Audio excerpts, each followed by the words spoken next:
Hey y'all, good morning, ladies, gentlemen, those betwixt and beyond. It's Lipstick Linebacker here with another video. I know don't look as fabulous as my other ones, and I'll have a really good edited in-depth look at something that I wanted to talk about, and I've kind of teased it, but for today I was passionate about something that kind of happened to me over the weekend, and I really think that it's something that we need to start talking about, and I think it'll be a good lead into another video that I want to make. And I know my lighting's kind of messed up, the weather keeps on changing on me, so we're gonna deal with it, and I'm sorry the shadows are annoying to me too. So basically, I want to talk about a fight, or a series of fights, that my partner and I had over the weekend. And I don't want to, it's not bad talking my partner or anything, we've come to a great understanding, but I think it's indicative of a lot of the ways that we view and understand communication, especially interpersonally, and also technologically, on Twitter or on Facebook.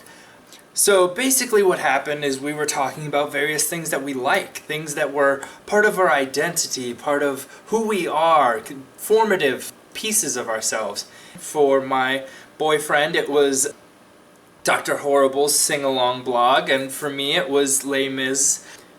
We both had lukewarm feelings and apparent criticisms. Now, because of what I do and what I like to do, I had more grand, I guess would be the way to put it, or wide-reaching criticisms, not necessarily about the art form or that particular piece, but about how it kind of interacts with the rest of the world and how people view it and what kind of things are being said. And my partner, being more of an artistic and individual design person, really saw the technical elements in the things that I liked and isn't as likely to criticize the story or the characters, those things that we identify so clearly with. So one of the fights was me giving criticism and him reading that message as I didn't like it, and then a fight between what I said versus what I meant kept breaking out. And this happened vice versa when I asked my partner about his feelings about Les Miserables. He said, oh, I have some criticisms, but it would be better if I saw it live. And I thought, that's perfect. Yeah, no, of course. So you like it. And I just assumed that because his message was being misconstrued. So now I'm going to get into more of the technical elements. I was a CMR major. So when you talk about interpersonal communication, you talk about the sender and the receiver. And the shadows are just a nightmare. But basically what you're talking about when you say that is one person is sending a message and one person is receiving it. And miscommunication happens in both places because the language that we use and the way that we perceive that language depends what we find meaning in that message. So, for example, I said, I like the show, but I have some concerns. And I intended to say, I have some concerns about society and the wider implications, but the show was good. Now that is the intended message. The actual message was, I liked it. And then the received message was, oh, okay, you liked it. And the understood message is, you didn't like it. I think that this understanding of how we view messaging and how we view interactions is super important, especially when we're talking about politics.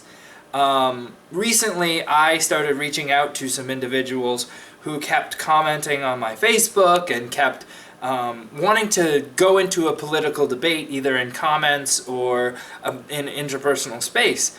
And I started to make the emotional space to have conversations with them, to be able to share perspectives and hopefully learn from each other. That's really the ultimate goal.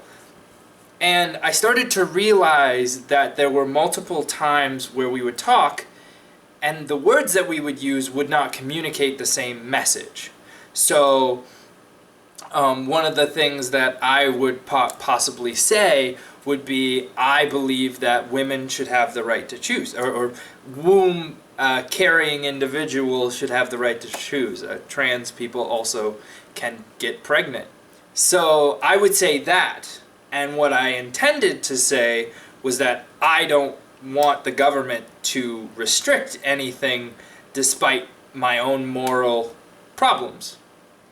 Because personally, I wouldn't. Personally, I would do anything I could to have a child. But that's a different video for maybe a different time. But politically, and the message that I was sending was in fact that I think that it's not my place to choose for someone else. Now, what message is heard is obviously a pro-choice argument. That is the words that I spoke to them, is I think that you shouldn't have, or I shouldn't have the right to contradict that. But what is understood is that I am either pro-abortion or I want babies to be killed, which I think is a misconstrual of the actual message and of the actual movement that has to do with women's rights and with a person's right to choose. So I think that it's a really good way to view those things and also to enter in those conversations politically, because a lot of times somebody will say something like personal responsibility or social dependency and stuff like that. And it means two different things depending on your political perspective.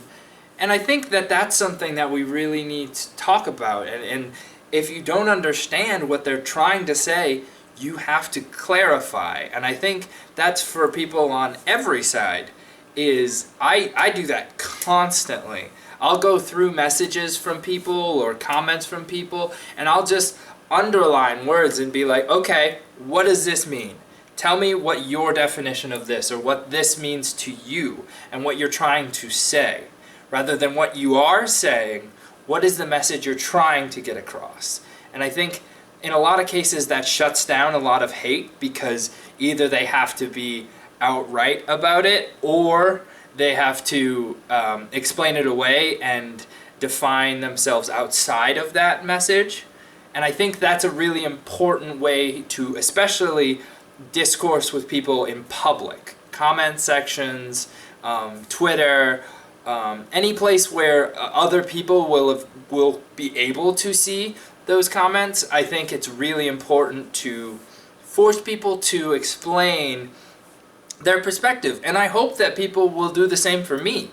I think that there's no bad people, and it took me a long time to realize that. It took me most of my life to see that not all people are bad. In fact, there are lots of people who are good, but they have a lot of bad takes, or they've been given a lot of bad information and believe a lot of dark things. My cat's off camera. He's a cutie. And I think that that's really important to recognize. Are you going to get in shot? Do you want to get in shot? So I just wanted to talk today about intended messaging and actual messaging, and what the difference is and why it matters to clarify those things with people that you're having misunderstandings with. Probably next week I'll have a video about civility and about the nature of what we need to do about that, and how we need to start talking, and why we need to start talking. There's tail. Why we need to start talking about politics with each other and religion with each other, and stop avoiding that issue, and how we can do it civilly, and what that means necessarily. Do you wanna? Are you in there? Can you see? Hey. It's okay. Well, my cat's in the shot. Great. So, because the other video is taking so long, shout out to Low T Charlie for the awesome endorsement in his video about religion and leftism, something I plan to take on eventually if I have the time and the energy. Also, to the general line, has a incredible movie about reactionary grammar and the whole Sam Smith pronoun shift and how people reacted to it, and the historical basis for they-them pronouns in the singular, I think is really awesome, especially the Shakespeare in it. Worth a look. Anarchaboi has a video about protest and community, and I think that that's really important for just where we are as a society, and obviously with the climate protests going on and how they'll continue to go on, and hopefully that won't be something that will be something that I talk about in a future episode as well, particularly in regards to my kind of freak out. Don't go watch that video. It's awful. It's actually a nightmare to even think about right now, and having to edit it. But that's fine. It was my first video. It's a raw take on what's going on in the world. My cat is right behind me. And that's all, folks. I snuck in a video today. We're going to see how well this turns out, and maybe I'll have to edit a bunch. But for now, stay wonderful. Make sure to think about those messages, and to like, subscribe, and share so that you can stay up to date with the future videos that are coming out in like a week. I don't know. I don't have plans as of yet, but I will let everybody know probably on my Twitter page. Lipstick Linebacker signing off.